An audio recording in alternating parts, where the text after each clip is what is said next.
Nah, Tegas sendiri sebenarnya visi misinya fokus apa, Pak Amin? Kan dari 8 visi misi yang sudah disampaikan itu kan sudah terangkum semua dari berbagai sektor di situ.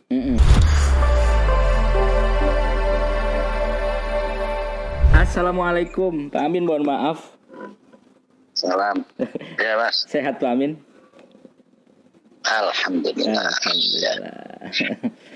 Pak Amin, ini ya, Mas. Ini bukan tentang omnibus law ini. Ini kayaknya ke Pilwali saja kita. Ya, Pak. Ke Pilwali, kaitannya dengan persiapan debat besok, Pak Amin ya ini ya. Ya. Tanggal 30.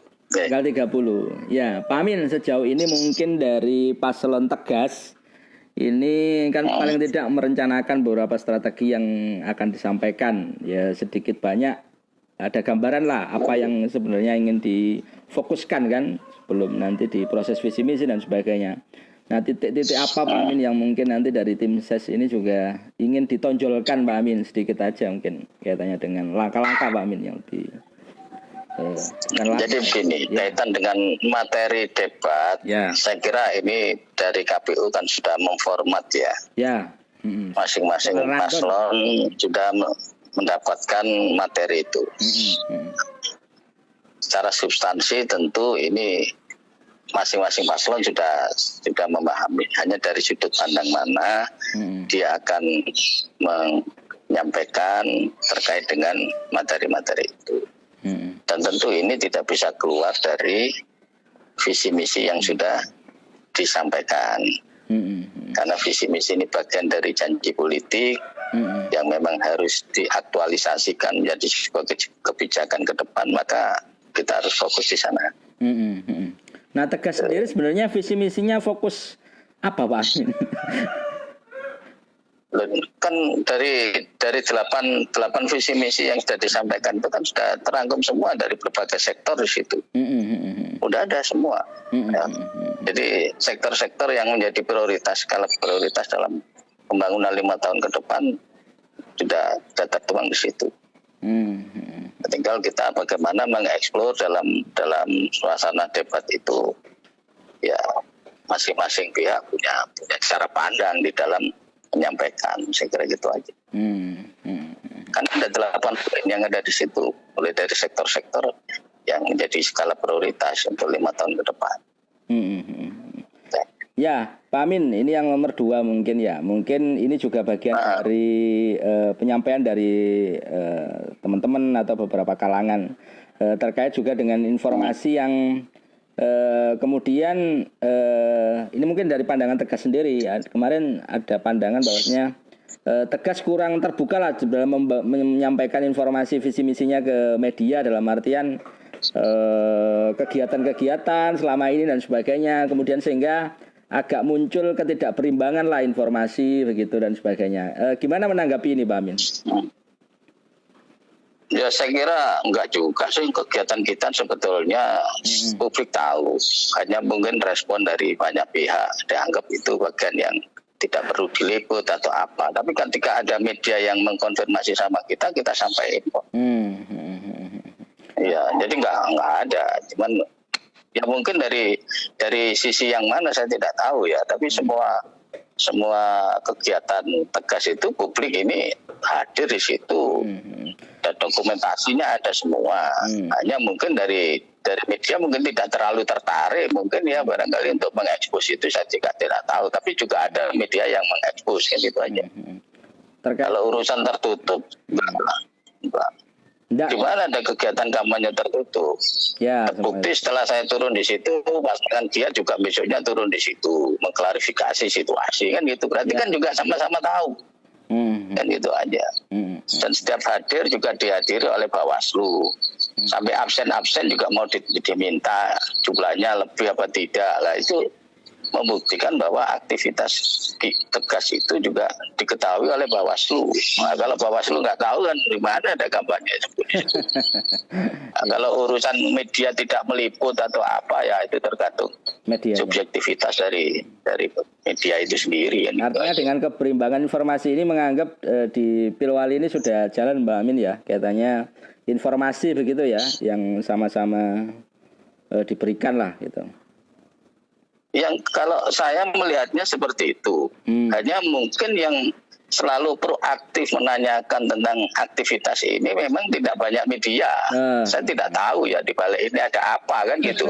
Tapi yang jelas aktivitasnya Tegas itu selalu diikuti oleh Bawaslu. Itu membuktikan bahwa kita ini tidak tertutup. Buktinya Bawaslu hadir kok sampai jam berapapun dia hadir kan gitu. Baik, ya Pak Amin, ini selanjutnya mungkin kaitannya dengan beberapa dinamika Pak Amin. Dinamika mungkin yang terjadi akhir-akhir ini kan kemudian seperti kejadian pengerusakan dan sebagainya. Nah ini melihat fenomena ini apa Pak Amin yang ingin didorong? Kemudian kan ketika yang dirusak hanya satu pasangan atau dan sebagainya, kemudian ya. Salah sama yang dirusak dua-duanya. Oh dua-duanya ya. Yang rusak pertama itu punyaan Tegas itu di Gading. Hanya kita nggak mau ribut aja. Dokumentasinya ada. Ya. Kemudian berkembang pengerusakan punya Giat. Kita juga tidak anggap itu biasa lah, ria-ria aja dalam demokrasi biasa. Tapi kalau itu misinya untuk mencari simpati publik ya terlalu naif lah bagi kita untuk melakukan tindakan itu. Publik hari ini tidak bisa diopinikan seperti itu, dan publik di Kota Pasuruan punya SDM yang beda lah. Artinya apa Pak Amin yang harus? Tapi kalau misalnya ada yang dirugikan, saran saya penumpang gelap Pak Amin, penumpang gelap yang sifatnya loh ini hanya ingin mengkaji. Kalau saya menyarankan kalau ada yang merasa dirugikan lapor aja. Itu. Jadi mekanisme itu harus ditempuh supaya tidak saling curiga. Kan gitu. Kalau yang punya 02 rusak pasti yang dicurigai 01. Ketika 01 yang rusak yang dicurigai 02. Nah, kalau ini terjadi tidak ada upaya penegakan hukum, baik dari aspek hukum formal atau hukum pemilu, ya ini sayang dong. Ya kalau ada yang merasa dirugikan lapor aja, biar nanti aparat akan melakukan investigasi. Supaya tidak ada saling curiga kan gitu. Teman-teman penyelenggara sendiri dalam artian untuk menindaklanjuti, memberikan ketegasan di lapangan juga sama-sama teman-teman Tegas. Kalau dari kami sudah mengkonfirmasi kepada Bawaslu, silakan Bawaslu melakukan klarifikasi kepada banyak pihak kan gitu.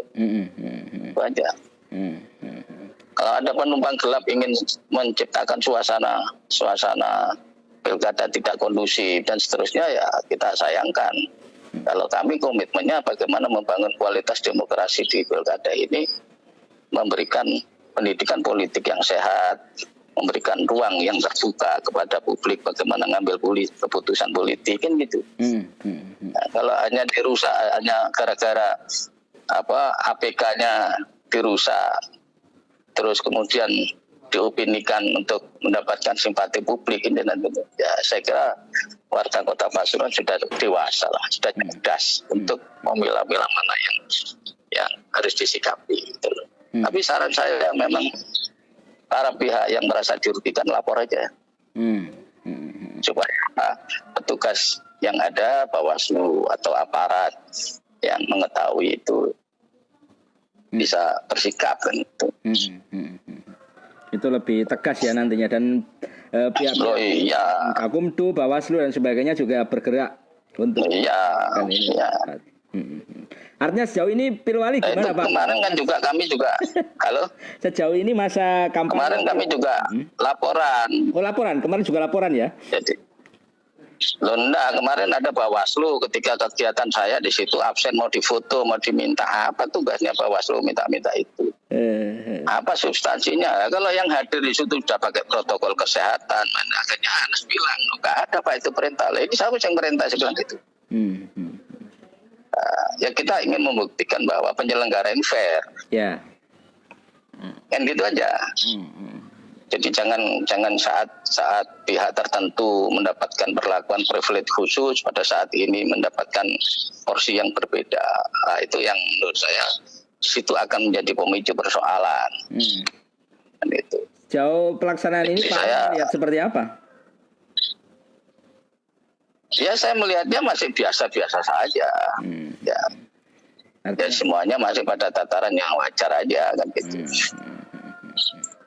Artinya dinamikanya masih tetap berjalan dan tetap aman gitu ya. Artinya ada ruang yang tidak terlalu bersinggungan lebih gitu, Amin ya. Ya saya kira dinamikanya masih pada tataran yang wajar lah. Karena dari sisi demokrasi yang dibangun hari ini masih pada kondisi yang wajar. Ya, Melihat kalau masalah APK ya silakan lapor. Pasangan Tegas gimana Pak Amin sejauh ini, Pak Amin? Ya saya kembalikan kepada masyarakat, tapi kami mungkin punya cara yang berbeda aja untuk meyakinkan publik bagaimana Tegas mendapatkan simpati kan gitu aja. Siap. Karena bedanya incumbent sama yang non incumbent kan pasti ada kan gitu. Itu jadi modal. Kalau oh iyalah, kalau incumbent ini kan pasti sudah melakukan sesuatu, dikoreksi, dikritisi, itu sudah biasa. Kalau yang belum melakukan sesuatu, ya mungkin dia memberikan janji, ya boleh aja, itu propaganda. Selama tidak mendiskreditkan para pihak yang ada di itu. Selama itu dilakukan dengan pendekatan yang baik, saya kira rakyat juga akan dewasa dalam mensikapinya. Oke, terima kasih Pak Amin. Tapi yang lebih penting Pak Suruhan harus kondusif, Mas. Yang penting Pak Suruhan harus kondusif. Salah satu ya, media pun juga punya andil di situ. Ya, termasuk media juga punya andil bagaimana. Sesuatu yang amanat besar Pak Amin di tengah pandemi, pilkada yang kemarin juga sempat mendapatkan penolakan dan sebagainya kaitannya dengan pelaksanaannya di tengah pandemi, apalagi ini kan juga jadi catatan berat bagi para pelaku terutama tim ses dan sebagainya. Jadi kalau urusan masyarakat hari ini tergantung elitnya lah. Ketika elit ini memberi pendidikan politik yang sehat, mereka akan berpikirnya positif. Betul. Tapi kalau ini sudah berkonspirasi dengan nuansa provokatif, ya pasti di situ akan terpancing. Nah, kita nggak mau Pasuruan jangan jadi daerah demokrasi yang liar, tapi lebih konstruktif. Betul. Pikiran-pikiran rakyat harus positif. Makanya saya nelpon Pak Amin ini sebagai elit. Iya, loh kalau saya semua pidato saya bisa direkam lah. Pasti ada yang merekam pidato saya. Ya. Ya, kita justru memberi pendidikan yang sehat di situ. Tidak ada tendensi provokatif. Siap. Ya, Pak Amin, terima kasih atas sharingnya. Ini saya juga live di Jandoman. Matur nuwun Pak Amin, sukses selalu.